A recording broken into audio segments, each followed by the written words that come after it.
We often hear about infectious sorts of things, and of course in this area and over the last couple of years, of course, Lyme disease has become a very significant concern for people. Can you differentiate a little bit what we might see, and do you see it in the big toe? You know, honestly, we don't see that often Lyme disease affecting the big toe. They might have the characteristic rash and stuff upon presentation, maybe a history of a bite of some sort, but it doesn't, classic presentation for Lyme disease wouldn't typically affect the foot and ankle. So it's the bigger joints, the knee. Exactly right. The elbows, those wrists sometimes. Okay, so that's good to know. And typically they're feeling worse when they have that. Absolutely. As well. So it's always something to keep in mind, no matter where you get joint inflammation. If it gets red, it gets swollen, and it hurts, that's always something to keep in mind. Definitely. Yes, and so, of course, if ever you have the opportunity to have to go to someone to get that kind of information. You've had a different kind of story.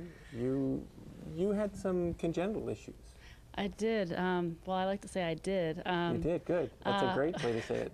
Yes. I was born with extreme flat feet, and my dad's a doctor, and so ever since I was young, my parents, they took me to specialists, and I had ugly orthotic shoes. In my day, they were very ugly, but I had orthotics. I had probably orthotics for every day of the week, and I did my best, and my parents just kept taking me to specialists, and they said that's the way her feet are. I kept walking on the insides of my feet, and I just got used to the pain. And later on, when I went to college, I remember freshman year, I got to the point I couldn't really walk, and so I went and got the cortisone shots, and it was very painful, but my personality, I didn't let people know how much pain I was going through, and I realized that there are people that don't have feet, so I was grateful I had feet. So I played sports in high school, and I just kept grinning and bearing it, and that was my lot in life, I thought. And one of my doctors, actually, and I remember when I first went into Dr. Buchanan, I just remembered he brought me in, he looked at my feet, and then he had his whole staff come in, and he said, look at her feet. And I was only 20 years old. He said, the whole staff came in and said, her feet are like a 70-year-old person's feet. And that made me very sensitive. Made me sensitive. Making you sensitive right now, I can see, yeah. It made me sensitive because I already knew I had a hard time, but I didn't like having everybody know it. It was validated pretty thoroughly there, yes. And when I was thinking about my life for this show, I remember walking across campus one semester, and I would trip on nothing, and my feet would give out. And I thought, what's wrong with me? I mean, I was good at the drop and roll and get up and look around right, yeah, and think, okay. I'm okay. Chevy Chase there, exactly. Right, yeah, you got it. And but I just kept going, and even though I had that, I just remembered, keep going. And I even tried running a mile under 10 minutes, and I did it in pain, and I did it. But I knew that it would, that was life. Well, you had a big cross to bear, didn't you? You carried it with you a long time. Well, and Dr. Buchanan, so we're talking about a congenital deformity. Absolutely. So Aubrey had, she's basically your story of someone that is born with very, very flat feet. That as time goes on, the flatness of her feet wears down both the joints and the tendons. So as she's describing, she's living her life with pain because of really the flatness of her feet. Can you show us at all what that would mean and sort of how it might look on your model there at all? Absolutely. So one of the important structures that holds the arch up is a tendon that we don't see on this model that comes right around the back of the ankle and plugs into the middle of this foot. So in this model, we can see a relatively beautiful arch. This is really the way the foot was designed. In Aubrey's case, when you do this side x-ray, literally this arch was completely collapsed, totally flat. And the problem is that puts extreme stress on this tendon, as well as all the ligaments that are designed to be in this arch shape. That flatness of the foot is destined to cause lots of foot and ankle pain. And I want to know a little bit more about how that ends up manifesting itself, because it seems to me, and as a pediatrician, I see a lot of kids with what looks like flat feet, but when they sit down and they have their feet off the floor, there's a nice arch. Or if they get up on their toes, there's a nice arch. But they pronate, as you say, right. Their ankle goes towards the ground. And in certain types of shoes, their feet look awkward. Is that the same kind of thing, or is that a less severe, or is it really a benign sort of process? That's a great point. So the question is, what we're forced to determine is what's the difference between a normal flexible flat foot. So in children, they might have a flat foot, but as you described, they can walk on their tiptoes and they have the arch recreates and normal heel inversion. And they look at their mom and they're saying, hey, I don't know why you brought me in here. Like, my feet don't hurt.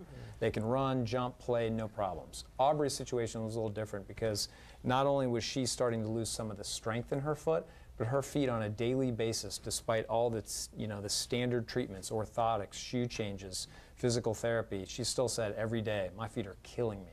So that's a big difference between the flexible, normal flat foot and what we really talk about as kind of a pathologic flat foot. So it is pain. Pain is absolutely. And could you get up on your toes at some point? I could, believe it or not, I took a year of toe shoes, toe dance when I was younger, and it was painful, and I thought, no, this isn't for me. So I tried. It did a lot of things, but it came to a point. I was playing ultimate frisbee on the beach with some friends, which I love to do, but there was more pain than usual.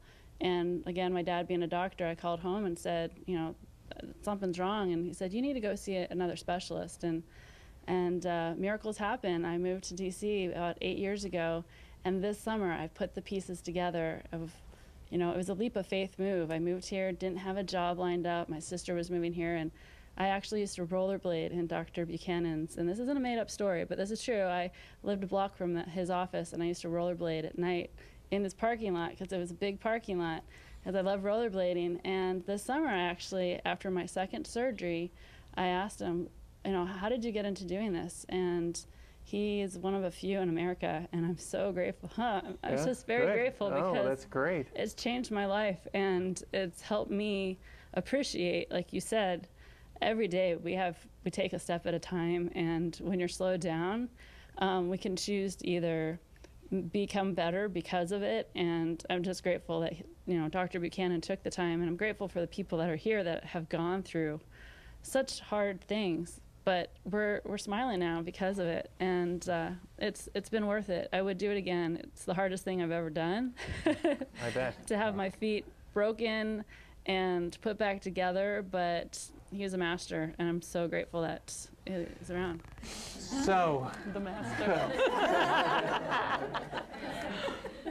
So she tried all the different things, and of course one was basically trying to ignore, and then two was trying to find the right shoe wear. Fortunately, she had a dad who could help by at least giving her some relief on a temporary basis, but over time it got bad enough so that she really needed surgery. What kind of surgery do you do for that? I mean, obviously if your foot is off and you're carrying weight, I mean, they say, what, you in a day, just with ordinary walking, you probably put 1.5 tons on your feet. Absolutely.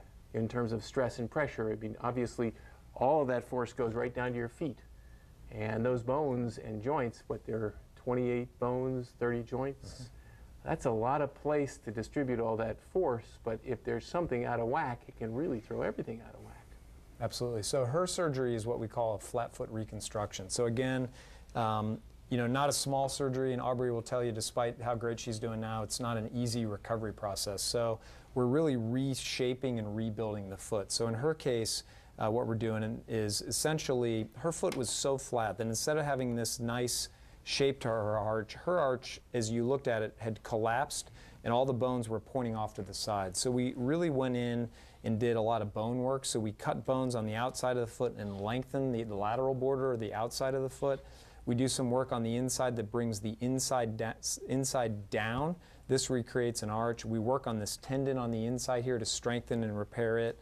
And we actually have to do some lengthening of her Achilles tendon, which, because the foot has been so flat for a long time, becomes contracted. So we're talking major reconstructive surgery on a foot here.